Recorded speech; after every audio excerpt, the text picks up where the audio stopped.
Hello and welcome to For Heaven's Sake, a Seventh Heaven podcast. We are your co-hosts, Lady J. And T. How are you, T? I'm great. How are you? I'm good. Yeah? Yeah. Okay. Episode 13. Oh my God. What happens in episode Such an unlucky number. But it's my favorite. Imagine if, like, you know how like hotels don't have a 13th floor on purpose or whatever? Like, imagine if shows didn't have 13th episodes. Like, it went from 9:12 to 9:14 for no reason. What's happening? It would be so stupid. Yeah, it would be. Why are you this superstitious? There's a lot. No, okay, not a lot, but there's like quite a bit to talk about in this episode. Yeah, a lot of shit. It's a little bit like all over the place. Mm-hmm. It doesn't know if it wants to be an episode about like new parents or an episode about teen sex or an episode about like what? Like it's so bizarre. Yeah. Or an episode about like teaching your kids a lesson or what? Like it's so weird. It is. And in that weirdness, didn't you get weird like season 1 flashbacks? Especially from Eric and his whole thing in this episode. Yeah. Didn't it feel like season 1 Eric, where he's like scheming and manipulating behind the scenes and like testing his kids and shit? Yeah. Yeah, it's true. It's so weird. Like it's kind of a departure for this season, I thought. It's a little like good job, all Eric. over the place. You yeah, know? No, it was an annoying episode. Yeah. At some point I gave up on notes because I was like, I'm done. I'm just going to watch you and be pissed. Kind of. Fair. Yeah. Okay, so this is episode 913, as we've said, the title of which is The Fine Art of Parenting. There isn't one.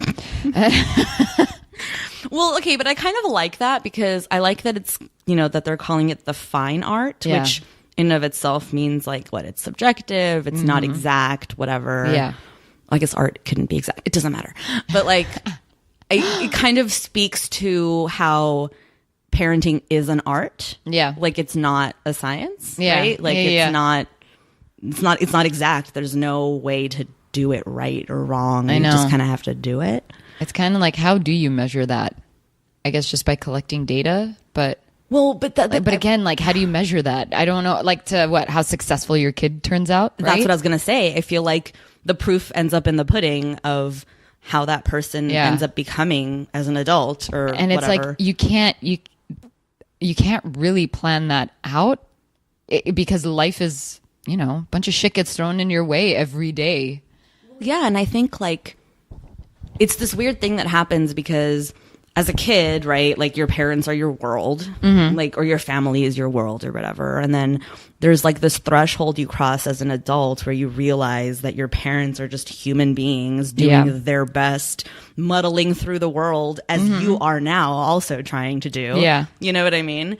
And then it's like, it kind of comes full circle where you realize like, parenting is just making a series of decisions that you don't know if they're bad or good until after. You know what I mean? Like, then why do it? No, I'm kidding. Yeah, no, seriously though. It's a little scary. Like, not a little, it is. It's honestly like the most like terrifying undertaking that anybody I feel like could take. Yeah. And terrifying in the sense of like, because it's all uncertainty. There's nothing. Like there's no net. There's no guarantee. You just kind of have to do it if you're going to do it. Yeah. You know? And that kid is an awesome test for your ego to like practically die. It's awesome. What do you mean by that? Unpack that a little bit for me. I just think that like kids kind of, not that they test you. No, they do. That's wrong. Yeah, they definitely test you. Yeah. But your ego, I don't think has a place. I see. In that relationship with you and that child. And that's when I think you're going to be most confronted with your own ego, is because of that kid or that boy or that girl. They are the ones that are going to like shove it in your face. This is your ego. And I'm literally wearing the suit. So how do you want to treat that? Or how do you want to, I don't know. It's a weird thing to say, and I'm still trying to develop that thought. No, clearly. I get it. I mean, and I totally respect that because that's like half of my life on this podcast. I totally understand that. It's just me just like spouting theories that I have not yet fully formed. I totally get that. But no, but I think you have a good point there. you're right. Yeah. Like our children or whatever, like the people that we raise, right, that we influence in any kind of way, especially at the formative years of like childhood and growing up and stuff, like, yeah, they end up becoming like a mirror for you. Yeah. To like be confronted with yourself, kind of, you know? Pretty much. It's interesting. Yeah. I don't know, man, parenthood. We should also like preface all of this by saying neither of us are parents. No, yeah. Like, none of us are parents. We think we know what it is, but we know nothing. We have friends that have kids, and we're like, that's cool. I mean, I've watched enough television with like parents in them to understand, to know kind of like the struggle. Yeah. So that's basically kind of what this episode, well, at least half of this episode is dealing with. Yeah. Because Lucy and Kevin are new parents, obviously.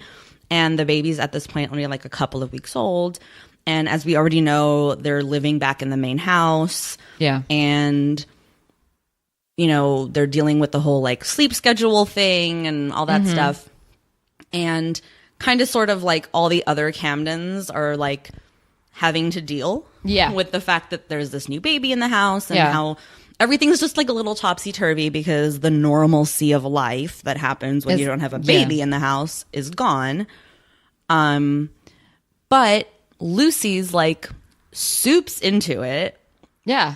She's loving mommyhood right now. She's loving it. Awesome. And Kevin's like floundering a little bit. But honestly, it's like they're both just tired, I think. And they're both like on edge and they're cranky. It's just like Lucy's handling it a lot better than Kevin definitely is. You know what I mean? Yeah. I don't know, man. I felt like it was a lot of men spouting their opinions and thoughts and really not listening to Lucy or Annie. Yeah. Well, yeah. Because Annie is doing a lot of work, as she always does. Like, she's pitching in as always. But she's truly not complaining. No, I think she wants to do those things. That's what I'm saying. Like, so she's not, there is no suffering, there's no anger, there's no resentment between her and Lucy in this episode. She's so happy to be there. She wants to do it.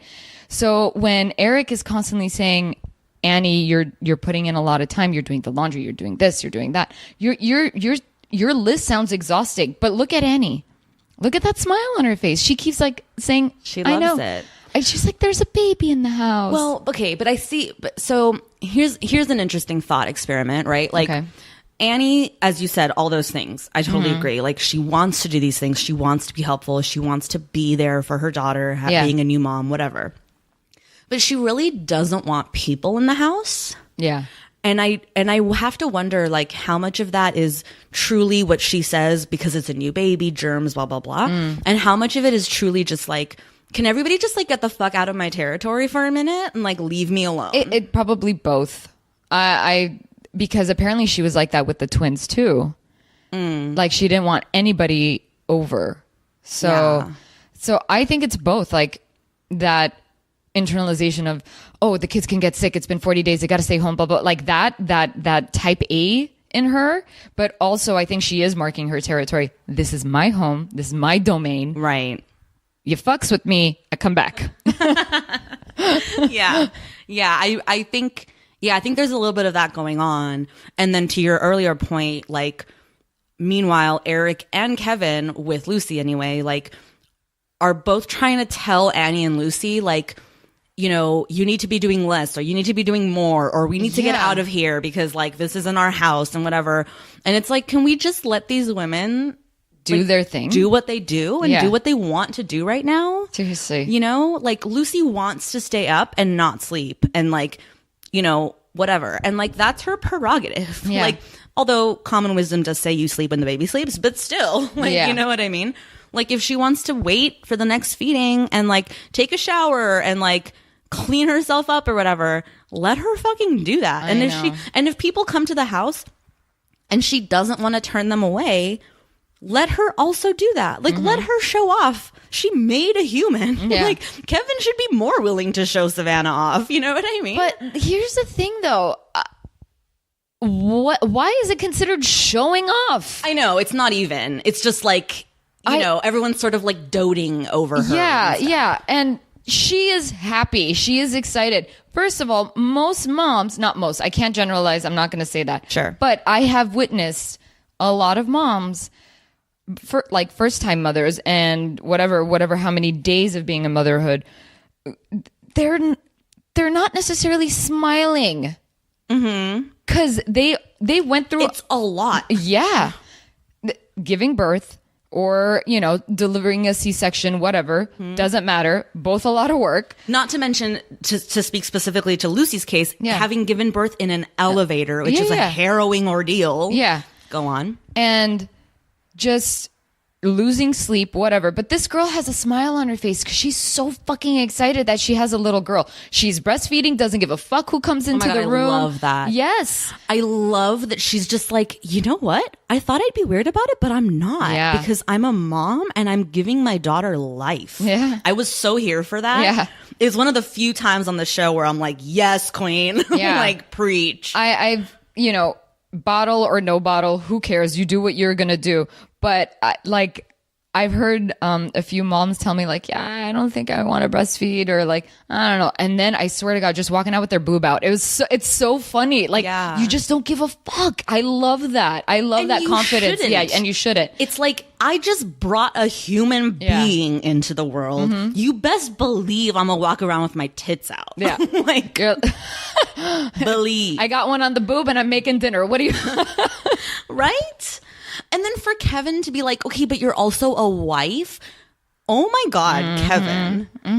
What is your deal, dude? I don't like the playbook that they've given to Kevin and the shit that he's spouting, because I have a hard time believing that this is what is being said. I couldn't swallow that. Truly, I couldn't. It's almost hard to watch a little bit because, and I don't know, I feel like. And do you want me to hate Kevin? I don't get it. Okay, right? Okay. I know. I struggle with Kevin so much, and this is not news for anyone who listens to this podcast, but like, when we first met Kevin, I felt like, oh, he's this like progressive kind of dude, like he has no qualms about like being into Lucy right away. Yeah. And he's obviously like self-assured, like he loves her, he moves in with her family and all that stuff. And then kind of like it's taken this turn where Kevin is like not #man goals for me. You know what I mean? Like he's kind of like weirdly, old fashioned in his views of masculinity and femininity and husband and wife rules. Yeah. He's oddly like, I don't want to say controlling because I think that's the wrong word, but like he kind of has like a complex, I think, about his place in the house or whatever, And I don't know, it's just like uncomfortable because I feel like the evidence we keep getting given is conflicting with that nugget I still have in my head that Kevin's a good guy.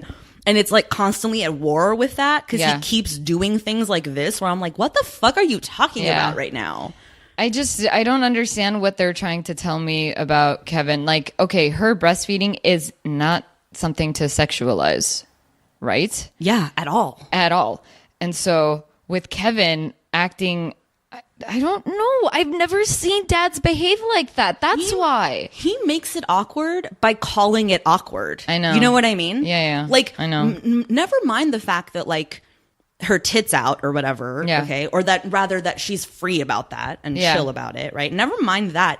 But like also, she's in a house with her family. So like, what does that say about you that you're tripping about that? Like, or what does it say about anything that you're tripping about that? You know what I mean? Like I get it. Like she's not, maybe you don't want her tit to be out or whatever, but she's also not like out and about with her tit out. No, she's in her home with her family. So like maybe get over it. Definitely. I don't know. It's just, obviously it just rubs you the wrong way.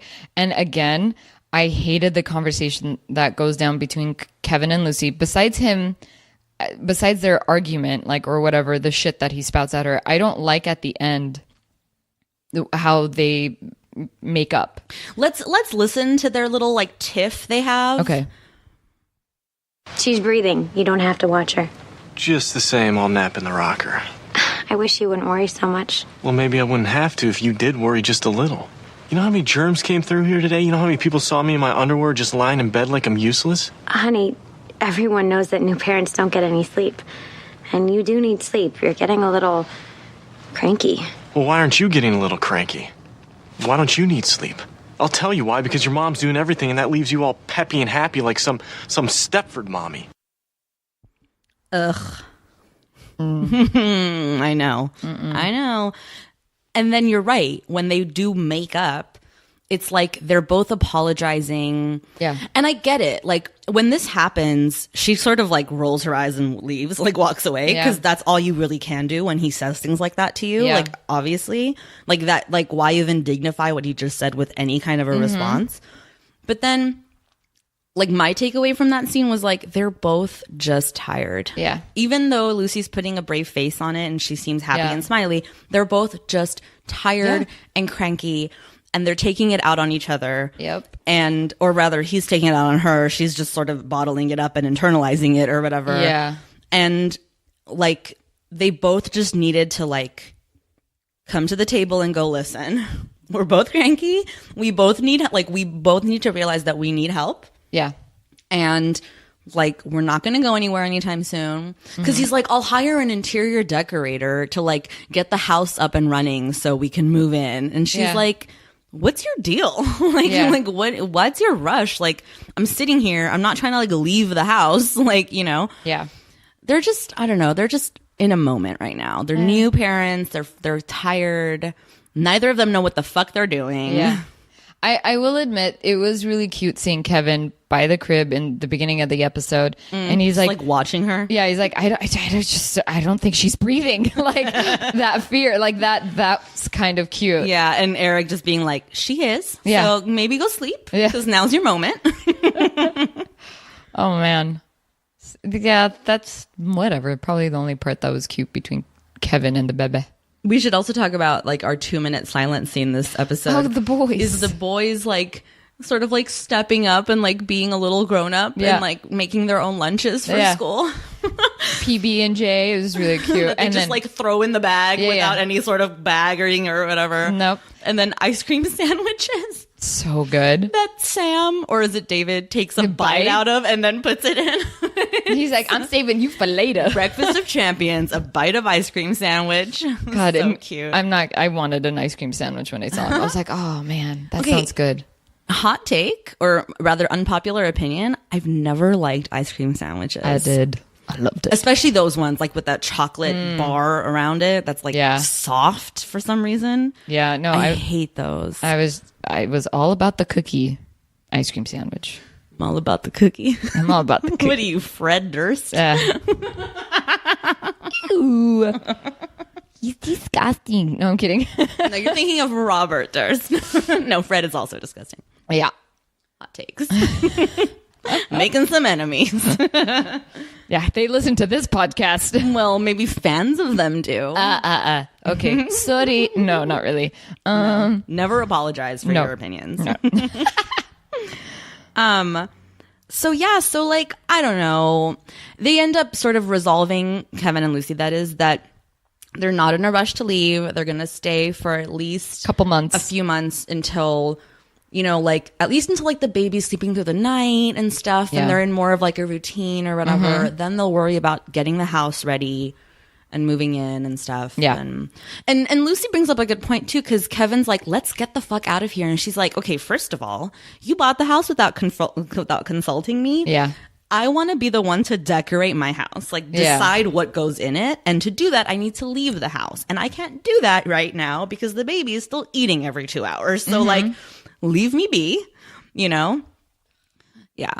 So. Homie, just have some patience and call it a day. Not just patience, but like, where's the compassion? Like, where's that husbandly, like, thing, you know? Like, I think it's he feels useless is what it is. That's what it is. He can't feed, and then she's like, okay, I'll feed her, you change her. And he's like, I don't want to change her because the umbilical cord is weird. I'm like, Kevin, you are failing so hard right now. Yeah, pick your battles, bro. You can do one thing in this baby's life right now, and that is change her, and you don't want to do that because the umbilical cord is gross? Yeah. Who are you? Yeah. I don't know if I've seen many dads actually attack that umbilical cord, like clean it. They Oh yeah, you have to clean it. yeah, you have to until clean it around falls off. Yeah, it's so funny. I've noticed I haven't seen a dad attempt it, and I've always heard them say like, I'm just scared, and it's so cute, and I get that I get, and like I've seen the moms are like, okay, let me just show you just in case, what if you can't get to me in time and you gotta do it. It's so funny when I see that happen, and I think it's really cute too. And then sorry, go ahead. no, I'm sorry. and like you always see the dads with their hands on their like mouth, like, how the fuck am I supposed to do this? It's so cute. How soon typically does that thing fall off? Do we know? Oh, I feel like I should know. Does it take about 2 weeks or something like that? See, that doesn't feel long enough to me. I don't think it lasts that long. Really? Yeah, I don't think it doesn't stay on for like a month really or anything like that. Like, you just got to clean around it and just let it be. and let it fall off. Yeah. That's so weird though. It is. Like, I have to admit, like, I'm not saying I'd be like, I can't change you or whatever, but Yeah. like, it is a weird thing. I know. That is like a part of life. I know. Like, what? It's so weird. I don't know. Oh my gosh. Yeah. Fucking humanity. Dude. Biology. I know. You're like, you're a zygote and now you're a fucking baby. I know. It's really weird. Really cool. I guess. I don't know. I just think like it's just so cool. Cool. Like, Until it's yours. well, yeah, like it's cool in like the sense of it, like in the thought of it or Yeah. whatever. It's and then when you have to like deal with it, you're just like, You're like, I don't know you. Can I give you back? oh my god, it's I don't know. God bless all parents is all I can say. Yep. Like, just whoever is like doing it, because all you have to do is do it. You can't. There's no right or wrong answer, as we said. You just gotta do. And yeah, bless those people. God, Lord knows, many of our listeners probably are parents. Yeah. So God bless all of you listening right now. We welcome all emails about parenting. Oh my God, yeah. And honestly, if anyone knows like the science behind how long the umbilical cord lasts, like write to us, let us know, because that's interesting. Yeah. Bubba's. So then meanwhile though, There's a lot of shit that's happening in this episode, man. yeah. So like while all this new parent shit is happening, okay, Martin's hooking up. No, I'm kidding. I almost called him fartin' just now. Fucking Martin is like fully taking advantage of his little garage apartment situation. Oh my God, before we get into that though, I don't know if you felt this, but like, cause the episode opens right with like like it's like the panning shot of like Lucy sleeping, and then we pan over and Kevin's like hovering over the baby or whatever. And I had totally forgotten that they're back in the house. So I'm like, where did this wall come from in their apartment? Like, it doesn't look like the normal setup. And then I had to remember, oh no, like that's right, they're not in the apartment anymore. Yep. So yeah, so Martin's in the apartment, and there's like he's asleep on the couch, and then there's another girl, or there's a girl Yeah. also asleep on another couch.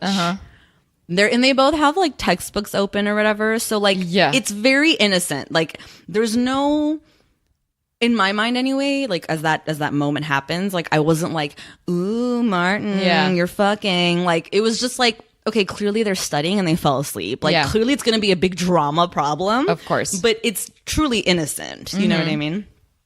But then he goes and lies about it. So immediately you're like, well, you done fucked up, Martin. Because you really didn't have to lie about it. And it was just funny to me when Ruthie's downstairs. He's like, no, I'll take you to school. Like, he's all freaking out. No. And then Eric's like, she must want something. And he walks away from Martin's like, fuck. Yeah, his eyes go really wide as they cut to commercial. Yeah, he's like, I should go. Poor kid. So, like, he's dealing with his own, like, guilt or whatever about that happening and then him lying about it and stuff. But then that girl, Zoe, like, makes it worse. Yeah. By adding on the fact that she is now telling people that they hooked up. Yeah. And he's just like, what the fuck? Like, it's so stupid. Yep. I just want to fit in or be popular or whatever. Yeah, she says we're not normal. Yeah. We're the only people not. My microphone was like to the side of my face. She's like, we're not normal because we're the only people not hooking up. Yeah. And I want people to think I'm normal. Yeah. So I told them that we did, even if we didn't. I don't care. I'd rather be perceived as normal. But you guys aren't even together.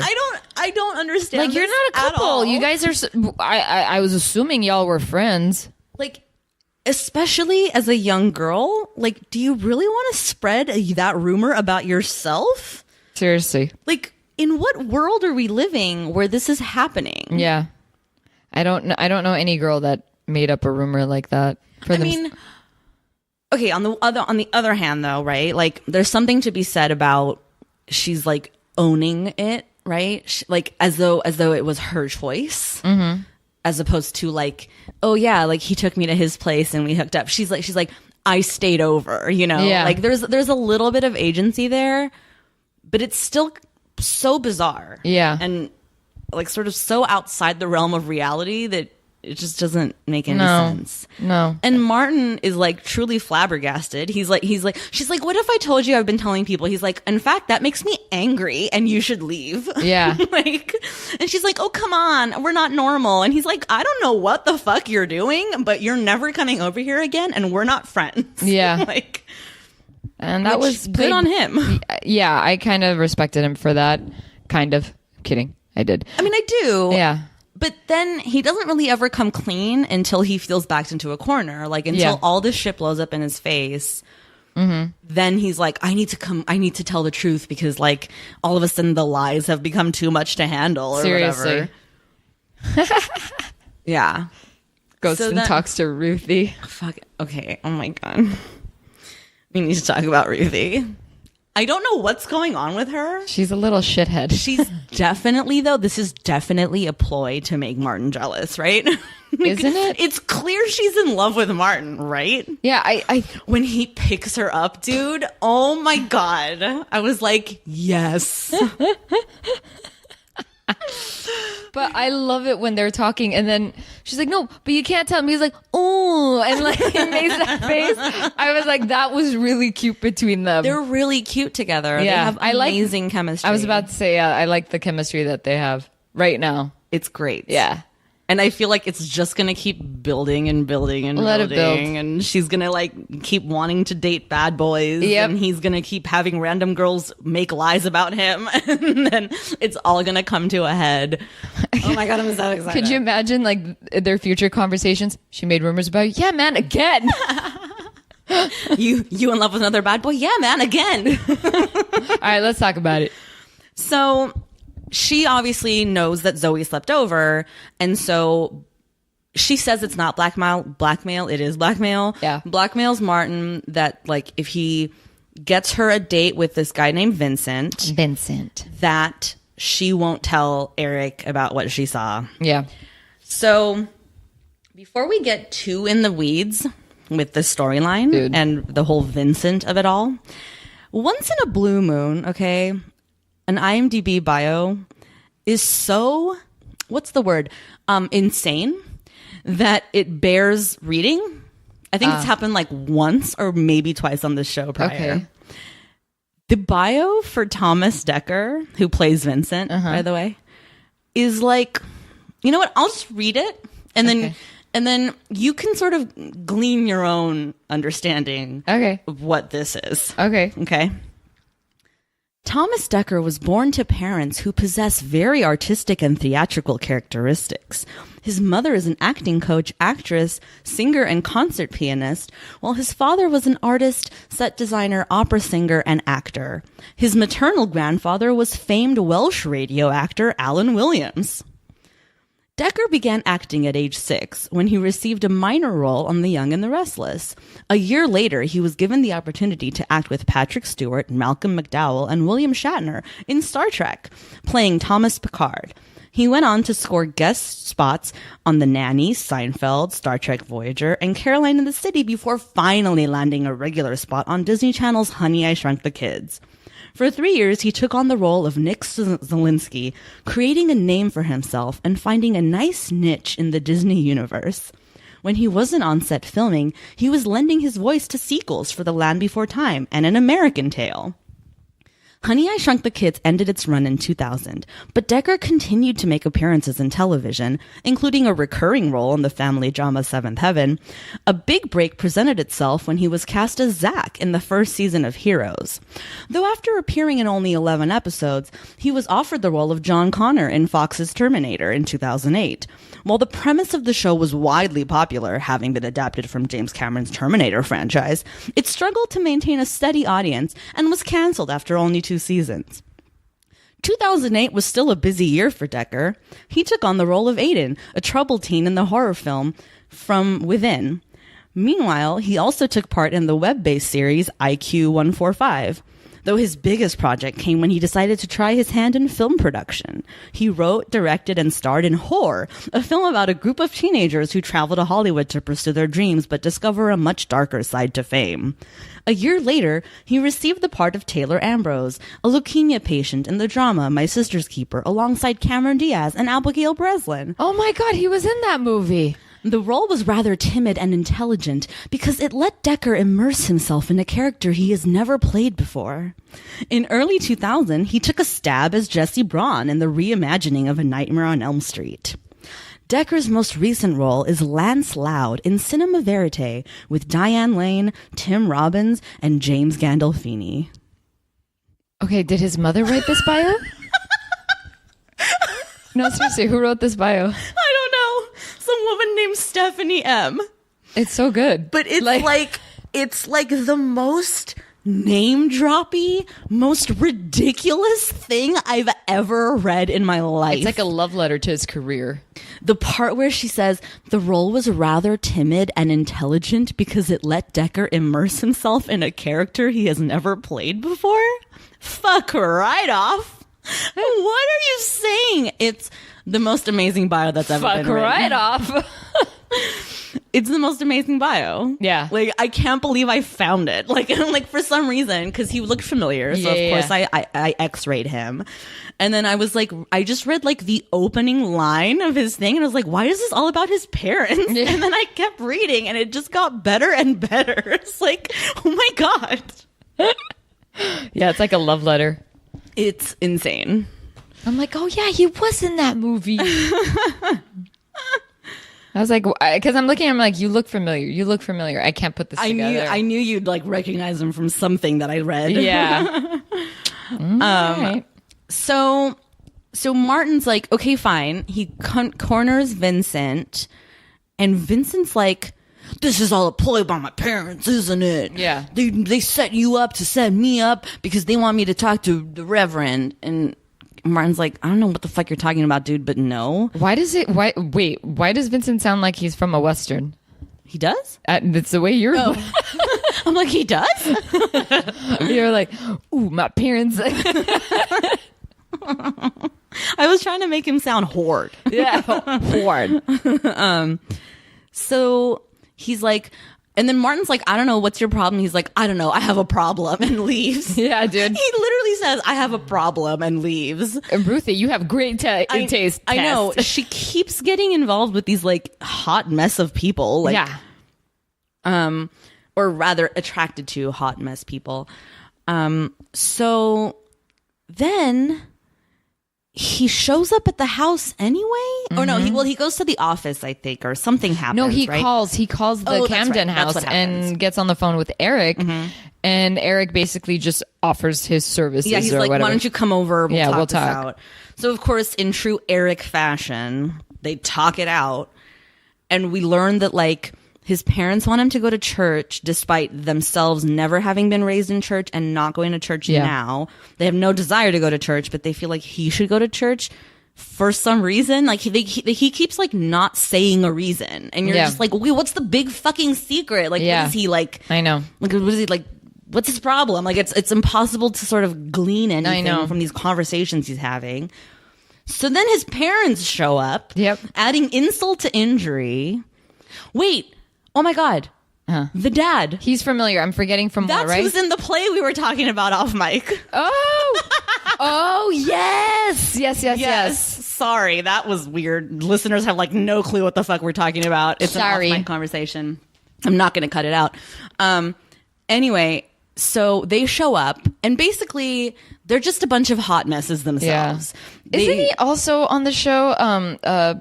Grace and Frankie and Grace. Isn't he on this now? Oh, that's like he plays like their neighbor that creates the plays too. He is, and he's not the guy in the play I'm talking about.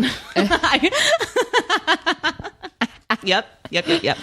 We know our stories. We know our actors. You guys were so good. So good. We rule at this. So never mind. Oh my God, this is so insane. Anyway, but these weirdo of like parents come in. Well, can you even call them parents? Because just a minute ago we were saying how like to be a parent is just to do it, just to throw everything you have at it, right, wrong, whatever. These people have not even tried. They never had to. Grandparents fully stepped in. They did everything. Yeah. They fed him. They changed him. They sent him to school. They did all this shit for them. And then when they up and retired to Hawaii, now all of a sudden they don't know how to take care of their kid and be parents to this 15-year-old boy. Yeah. So their solution is send him to church? Yeah. And all I'm thinking is, wait a minute. Were you ever around this boy when he was growing up with your parents? Like with his grandparents? It feels like they weren't. Yeah, it seems like they were always on vacation or like their parents sent him off to boarding school and then like they were gone somewhere throughout the entire time. I'm like, what, you don't have a relationship with your own son? There's no, I can't make sense of that. I know, it's ridiculous. And not to mention too, like, Vincent doesn't seem to be troubled per se. Like he just doesn't have a relationship with his parents, shocking no one. Yeah, but maybe it's because like his grandparents did an awesome job with him. That's what it seems like, right? I guess my point is like they're like worried about him. They don't know what to do about him, and it's like, do about what? He's just a kid. You just don't even know your own son, so you're the ones tripping. You know what I mean? Like, like he's not a problem. You could tell he's just like, what? He's looking at them like, what is your problem? Right. Because they're like trying to force church down his throat, and he's like, I don't want to go to church. Like I'm just trying to be 15 right now. Yeah. You know.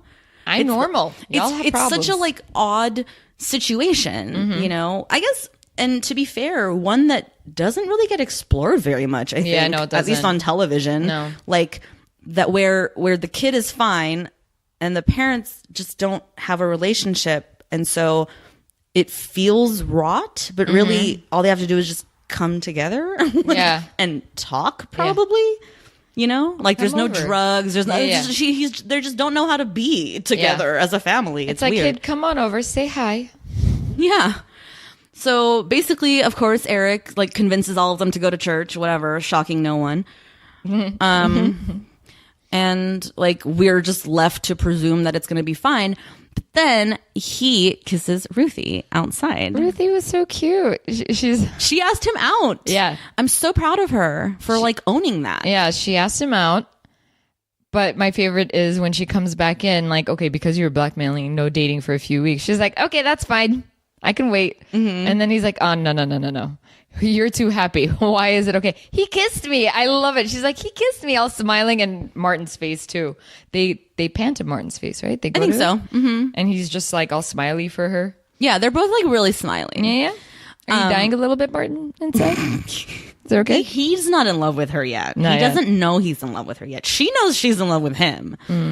Okay, so as proud as I am of Ruthie for like taking the reins and being like, you know what? If I'm going to go out with this guy, I'm going to ask him out. And like do that, and then she gets kissed, and it's all great, right? But then I was confronted by Ruthie herself of how desperate she seems, and she's so honest about it that it's a little weird. Do you get what I'm saying? Like when she starts talking to Eric about how she's just been so waiting for find a guy to go out with. And I finally was just like, I'm going to do it. And I'm just like, Ruthie, that's a little desperate. And it's one thing to be desperate, but she's so like honest and open about it that it's like, what? Like, who are you? But you seem to forget that's how Lucy was like that and very obnoxious. about her wanting a boyfriend. Remember? Or when she had one, That's true. she would rub it in everybody's face. Like, That's true. You know what I mean? But Ruthie's coming from a place of excitement. Yay, I finally got a boy. But it's like, are you sure? Did you pick the right one? Well, but see, for me, it's like I didn't even care about the whole Vincent of it all. I was just like in that moment where she's like where she's. I guess the part that I'm struggling with is it just doesn't feel like words a 15-year-old girl would say to her dad. Well, I know. You know what I know. mean? Because I don't think I've ever had this kind of conversation with my dad. She's like so frank about how she's Yeah. just been jonesing for a boyfriend. Like, it's weird. It is weird. And I'm also thinking about, where are Ruthie's friends? Does she not have She has any? no friends. We've talked about this. Like, always? No friends. None of them have friends. Do you realize? Yeah. None of them have friends. Yeah, they don't. Lucy doesn't have any friends that come over. Martin has Mac. Martin has That's Mac. it. That's it. Yeah, you're right. Ruthie doesn't really have anybody. Lucy has no friends. And she did once upon a time. Did she? In high school, she did. She had some Well, yeah, friends. she had that one that died. Oh, yeah. Yeah. I'm like, so bad. Mary had some friends because Mary of the did. basketball deal. Yeah. Corey. Simon definitely had friends. You're right. Okay, I'm exaggerating. Yeah. but like right now, none of them have friends. It was Yeah. weird. Y'all don't have barbecues or cookouts? I don't understand. Nothing? Well, but see, this speaks to the bigger issue. I think we touched on it a couple of months ago, a couple of episodes ago. Like, this show doesn't know how to invest in characters that are not the Camdens. Mm-hmm. Yeah, it's true. They don't even know how to invest in Kevin, who is a main character now. Yeah. They don't. Like they don't. It's weird. I know. And I hate the lines that they give him. I don't know, man. Yeah. A lot of shit. It's a weird episode. I don't know. is. It's all just too much. Blah. Yeah. And then that weird hint of like season 1 Eric, where when he finds out that Martin lied about Zoe, he tells Annie. Yeah. And then he's like, and I think Ruthie knows too. And he's like, okay, well, I think it's time to pull Martin out of the garage. And he's like, I have a better idea. Why don't we wait to see how long it takes him to come clean? And it's like, what? I thought we're past that shit when you would play games with your kids. Yeah. Like, what is happening? He's regressing. Definitely. Now that there's a baby in the house, he doesn't even know what to do with himself. Yeah, seriously. Annie, you're working, what did he say? We're doing the laundry, whatever. Okay, you're doing the laundry. I was like, yeah, Yeah, no shit. You're still off at doing whatever you do all day. job. Such a small word. Barf. Yeah, the fact that I quoted an episode. This is bad. No, what he said is barf, not you quoting it. Both is barf. Both. My note is, Vincent's parents are idiots, clueless morons who don't seem to want to take responsibility. No life skills. She doesn't even cook. Yeah. No life skills. It's true though. Like, it's weird. Like, it's as if, and they're coming in stunted. Like, Yeah. the parents are stunted. and they're coming in with the suit. I'm like, did you buy it or did someone like? Do you get what I mean? Like, Yeah. I'm like, what talents do you have or what are you capable of? Yeah. I have no idea because the way you're talking about this kid and how he was raised, you played no part, and it's almost like you didn't even know how to raise yourself. It's weird. Mm-hmm. It's really weird. And God bless the grandparents. Yeah, dude. For stepping up. Yeah, they just And doing all that. But also too, you could maybe put some responsibility on them. Like, they didn't pull back and give the parents a chance to be parents. Yeah. You know what I mean? I know. And then, well, now they did. They decided to retire and move to Hawaii. And to hear Here you go. Here's a 15-year-old boy we've been raising. And then the best is, I think, when he said, yeah, we're thinking of like maybe we'll quit our jobs and go to Hawaii. I'm like, have you lost your goddamn mind? I know. When they said that, I was like, you know what? Do it. Just do it. Then the family is going to retire again and move to Guam. Like, will you follow him then? Cut to Vincent's a terrible parent who's just relying on his great grandparents to take care of his kid. Like, Oh, man. yeah, this episode is just like, Also, too, the bigger problem with it is like, where do we go from here? Y'all, nowhere. We're still in the same place at the end as where we started. There's no, pushing through of the narrative. There's no continuation of plot. There's just no point to this episode other than where Martin and Ruthie get grounded. So maybe for the next episode they'll be grounded, but together, who gives a fuck, in harmony. Ooh, in his garage. Oh no. Oh my god, I'm just like sexualizing Ruthie. That's terrible. Meanwhile, I'm also sexualizing Martin, and that's okay. Double standard, y'all. Yeah. So. Yeah, I don't know. I think we did this episode. I think we just need to rate it. 2 thumbs down. Interesting. Me too. Oh, okay. Interesting in that same. Yeah. Yeah. Yeah, it's just an unnecessary episode too. Yeah. Like, it was fun, all the Lucy and Kevin like new parents stuff. Yeah. But even that's like kind of sucky because they're shitty. Like, or rather, he is so shitty to her. That it's like, y'all are in the same boat. Be partners in this, And it's exactly. Like, where did we lose sight of the fact that we're partners? Like, yeah.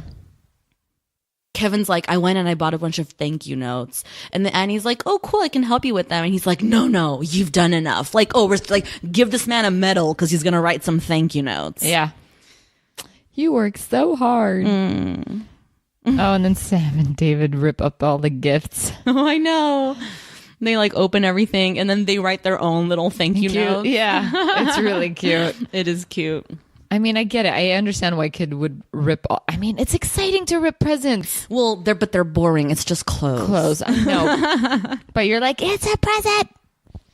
Yeah, they're cute. I like that now Sam and David are like characters in their own right. I mean, they kind of have been all season, I guess. But like now, especially since the focus is on the baby. Yeah. Like they just sort of have some autonomy as characters, which is fun. Yeah. No. Yeah. Let's see. Let's see what trouble they get themselves into. Yeah, let's see what shit they deal with. Alrighty. Well, that's about going to do it for us, folks. As always, don't forget to subscribe, rate, and review on Apple Podcasts or wherever you get your podcasts. You can find us at For Heaven's Sake Pod on all the social medias, or send us an email at forheavensakeshow@gmail.com. Also, we're on Patreon, y'all. Patreon.com/4 Heaven's Sake Pod. You can subscribe, become a Heaven Head, and you'll get access to 2 bonus episodes a month of live commentary on movies that T has seen that I have not. There's quite a few. Quite a few up there, and they're all available the minute you subscribe for your listening pleasure. And until next time, bye. Bye.